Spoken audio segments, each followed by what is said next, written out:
There's nobody who participates on this show who goes all the way back with me to Santa Barbara, to the late 1980s when I got my break. But there are people that have been calling this show since I got my break, my big break, in San Diego in the early 90s.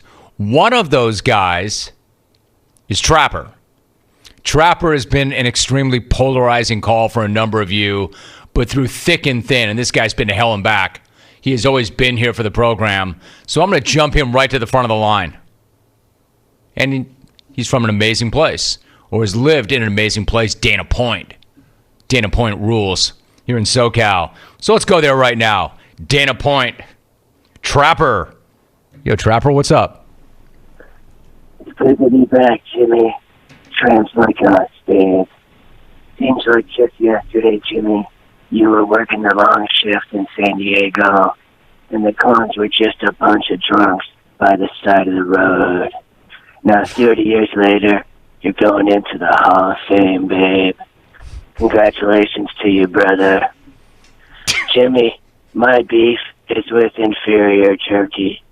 That's why I've made my own, and I call it Old Trapper Beef Jerky.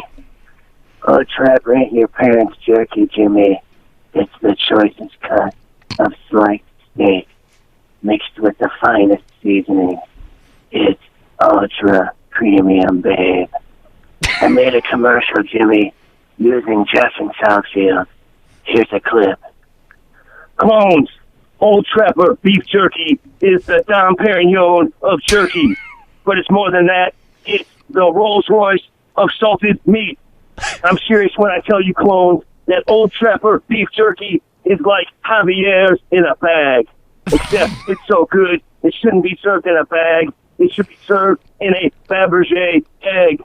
That's Old Trapper, ultra premium beef jerky. Truer words have never been spoken, Jimmy. Another great thing about Old Trapper is it won't cost you 30 pieces of silver, babe. You can have it for as little as an irate Craig royalty check. That's all I got today, Jimmy. Till next time, tramps like us, babe. Jeff in Southfield. Got me again, Jeff. I thought it was Trapper. Tramps like us. I thought it was Trapper because the screen said Trapper. And then when you started the phone call with Jeff, I had no idea that wasn't Trapper. I mean, it sounded just like him. This dude's coming for everybody. Hey, Alvin, see if you can run this back. See if you can set this up. I'll give you a minute. Don't freak out. I don't need to bring you back on and have you show them exactly how you sound. But lately, this is what this guy's done now. He started off by going in on Arthur Fonzarelli. That's when we first heard about Jeff in Southfield. Of late, he has now taken a run at John in New York, Ray for wanting to work at the Guitar Center, and Trapper. He went fake Trapper. He went fake John in New York, and he took a run at Ray. This is now Jeff in Southfield's deal. And man, still weird as he ever was. And in this case, weird is great.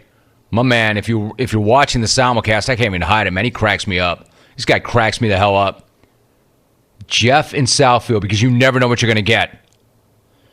The fake John in New York. People are still talking about that one. That was like the best interview that I ever heard in my whole life, Jim. Jim, your interviews are the most awesome interviews in the history of radio, Jim. That's Jeff in Southfield. John in New York didn't care. He'll be there when I go in. Jeff in Southfield also taking a run at Ray. Ray's fallen on kind of hard times. He's homeless. But that didn't stop Jeff in Southfield from talking junk about Ray. By every wannabe rock star who's ever worked more than 12 months at Guitar Center.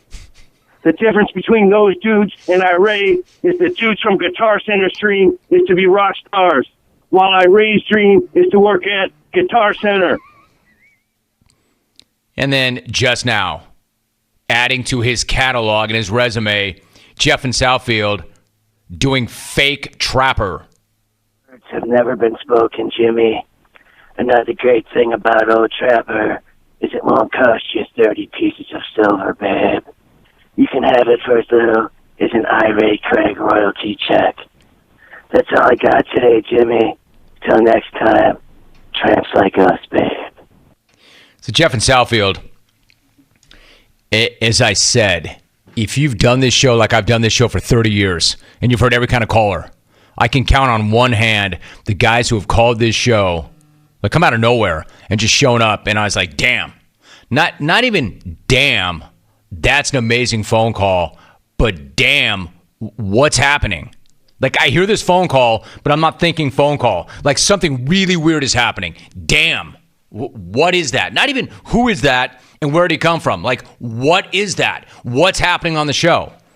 I can count on one hand how many times that's happened, and I need maybe JPP's number of digits to do it. I don't even need all 5.